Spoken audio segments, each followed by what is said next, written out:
We hear a lot of stories about haunted houses. Hospitals, too, are the setting for many horrifying and terrifying stories because of the tragic events that occur there and the conflicting emotions that result. Without a doubt, the employees are the most people exposed to such harrowing stories. After a patient dies, doctors and nurses continue to supervise their wards for a long time, and they have to spend more time in those terrifying corridors and abandoned operating rooms. Today, we're going to tell you about some of the most terrifying incidents that have occurred in hospitals that remain unexplained to this day.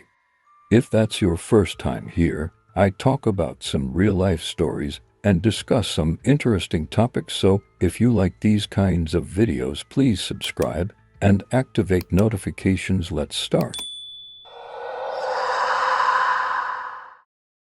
In Western Canada, there was a cop named Ron. Ron was working a regular day at a large city hospital. He says that he had no knowledge of the hospital's past, but it is located in a remote area and appears frightening at night. It was Ron's night shift in the emergency department that day. He stated that they witnessed everything in that department, including suicides, victims of homicides, and accidents, and so on. All of them are tragic events. But what was Ron's job? Because Ron is a cop, his job was to ensure the safety of all patients and everything must be under control. He also assisted doctors and nurses in moving some bodies to the morgue. The morgue was on the underground floor and was very old and scary. Ron was in charge of transferring a body the day when something unexpected happened that caught him off guard. Ron grabbed the body and began walking down the corridors. The corridor was quiet and empty when he suddenly noticed some movement inside the body bag. He stopped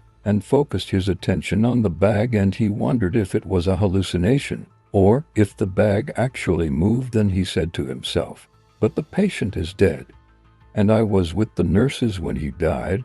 Could he still be alive?" He says that he had heard of post-mortem spasms, but he's not a doctor, so he doesn't know if that's what caused the body to move or not. However, there was no scientific explanation for what happened next. After Ron noticed the body moving, he decided to open the bag to determine whether the man is dead or alive. He carefully opened the bag and focused his attention on the body when the body suddenly moved a second time, but this time the body opened its eye and Ron heard the man say, "Help me."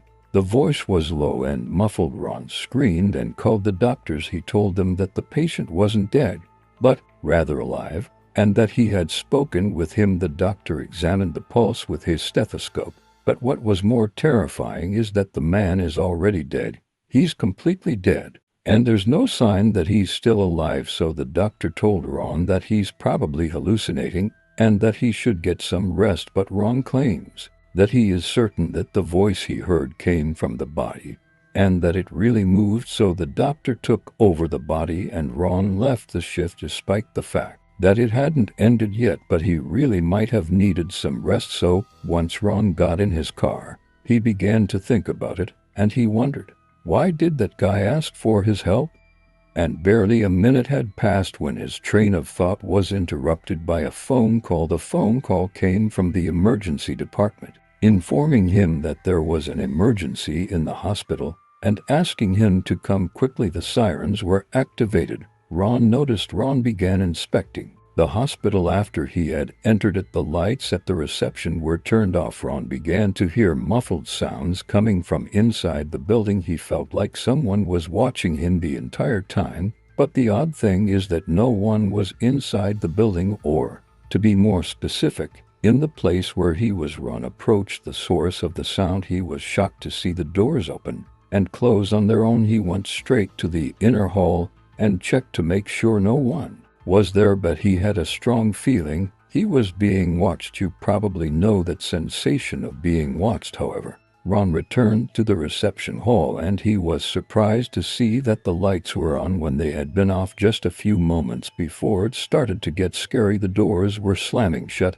and opening up again. That was unusual, and the lights turned on and off on their own. Ron speculated that the body he had moved maybe had something to do with it all. He had a strong feeling that he was not welcome there and that he needed to leave as soon as possible. Ron left the building and spent the entire night thinking about what had happened. He later discovered that he wasn't the only one who had gone through such terrifying experiences, and that many members of the hospital's employees had similar experiences, all of which were unexplainable. However, no one has ever known the mystery surrounding that location that caused all of those strange occurrences from west of Canada to south of Florida. One day, the police summoned the investigator Marlene Pellicer to investigate the death of a child who drowned in a swimming pool. The time was 2 a.m. After the child's breathing stopped completely, the police declared him dead. Marlene's mission was to find out what caused the child's death and determine whether his death was the result of a mistake or foul play, and investigate everything about that incident because, if God is willing, her investigation may save other children so that their lives don't end the same way as that child's. However, Marlene went to the hospital to pick up the child's case file. According to Marlene, working on cases involving children is extremely difficult, whether those children were witnesses or victims, and that's what drives her to do everything she can to discover the truth. When Marlene arrived at the nurse's office, Marlene gave her the child's name and instructed her to include all pertinent information about his death, such as the nature of injuries and their causes, as well as all relevant details. Marlene felt as if a small apparition passed beside her at the time she turned around, but no one was there. Don't you know the feeling when you catch a glimpse of a passing person out of the corner of your eye? That's exactly what happened to her, but the strange thing is that it had happened more than once, but she had ignored it and concentrated on her mission. After a few minutes, the nurse returned to Marlene and informed her that the report hadn't yet been completed, but if she returns after an hour, it might be completed. Marlene got out of the hospital and called the child's family and requested that they open the house for her in order to conduct her investigation. The family was out of the house at the time. They're not allowed to be there because it's a crime scene and an investigation site. However, while Marlene was driving to the house, she continued to feel as if there was someone around her. She was so concerned that she kept making sure the doors were locked. She even kept checking the back seat. Marlene says she has no idea why she was afraid. That wasn't her first case, nor was it the first child death she investigated. Something unusual about that case set it apart. When Marlene arrived at the house, she went straight to the pool, the location where the child died. She started thinking about the pool's safety. Is there anything that could have led to that incident? Marlene began taking photos of the pool and the backyard, which is an important part of the investigation. She considered everything and every possibility of the incident. It was a very painful and strange feeling to realize that just a few hours ago, a child had died in that place. Her fear grew, but she tried to ignore it and concentrate on her work because that's what's required. Marlene went to the other side of the house and continued taking photos when suddenly she heard something fall into the pool. She dashed to the pool and began inspecting the place, but strangely, she didn't find anything. There are no trees around the pool that could be the source of the noise. There are no pets in the house either. What's more frightening is that the cops were surrounding the pool. So how did something fall into the pool?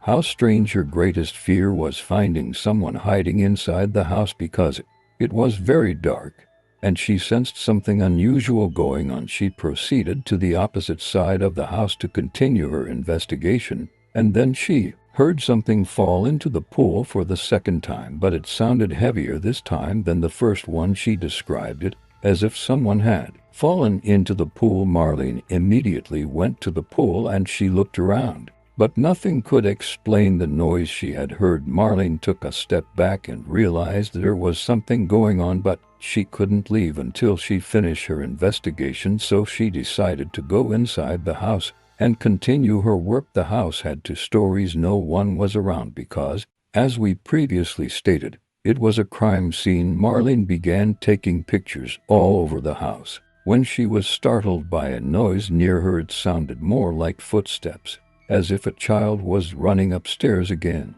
Marlene felt like there was someone in the house, so she went upstairs. She was certain that someone from the family was still in the house and did not leave, which is illegal. Marlene looked in every room. She even looked in the closets and under the beds, but no one was there. Marlene was the only one in the house. Marlene felt done and unable to continue the investigation, and she was perplexed. She decided to gather her belongings and return to the hospital to pick up the report at 4 a.m. Marlene arrived at the hospital. When she went inside, she saw a small child standing in the hallway. She was surprised by his presence at such a late hour and asked him about his parents, and when she tried to approach him, he ran away. She pursued him, attempting to stop him. "Don't be afraid. I'm trying to help you." "Stop," she told him. While running, the child passed through one of the corridors. Marlene followed him, but she was stunned to discover that it was a dead end. "Where is the child?" "He wasn't there." "How strange. There was no exit, only a wall." Marlene then went to the nurse and asked her if she had seen the child she was following. The nurse seemed confused and told her there weren't any children there. "That's impossible," despite the fact that Marlene noticed the nurse looking at the child while following him. "So, how come she didn't see him?" Marlene had a very unusual night. Marlene ignored her fears again, and she requested that the nurse give her the drowning incident report for the child. The first thing she saw when she opened the report was a photo of the child, but what shocked her was that he was the same child she was pursuing, whom she saw in the hospital corridors. Marlene believed he was the source of all the strange events that occurred that night. He was the one who was following her around the house, and he was the source of all the noises in the pool. Marlene pursued her investigation into the child's death. However, she did not mention what happened to her in the report because she was concerned about losing her credibility, because it was something supernatural that she saw a dead child or his ghost. Things like this shouldn't be included in a death report because they are supernatural. Many years have passed since that incident, and Marlene eventually retired, but she still remembers the incident and the child's face, but she was unable to find an answer to all of her questions after Florida. Let's return to Canada. Aine Davis, a 14-year-old girl, went to see her grandfather in the hospital. She used to go to see her grandfather every day after school and spend a lot of time with him. She and her mother Aine was very attached to her grandfather. She was the only child, and her mother was the only daughter of the grandfather. They were a close-knit family. Aine used to bring her books and do her homework in the hospital every day, even though it wasn't the best place for her or anyone else, but she made an effort to spend most of her time with her grandfather. Aine usually returned home at night to rest before going to school in the morning, but for some reason she decided to spend the night in the hospital with her grandfather, and she decided to skip school. The following day she stayed up until midnight. Then she felt hungry. She looked for something to eat but couldn't find anything. She asked her mother if she had any food, but she didn't have anything, and she directed her to the cafeteria where she might find something to eat. Aine went to the cafeteria, but it was closed, so her mother gave her some coins and told her go buy something from the vending machine, those fridge-like machines where you put a coin in to get some food. So her mother told her to buy something from there because it was the only option. Only the first floor had vending machines, so Aine went to the first floor, but because it was late at night, no receptionists were present. The first floor was very calm. Aine heard someone speaking to her just as she arrived at the vending machine. His voice was hushed, as if he was whispering. Aine turned around but saw no one. There was no one there, but she persisted in getting some food because she was starving, but the voice continued to speak, which was terrifying. Then Aine got goosebumps. Did you ever experience the feeling that someone is following you?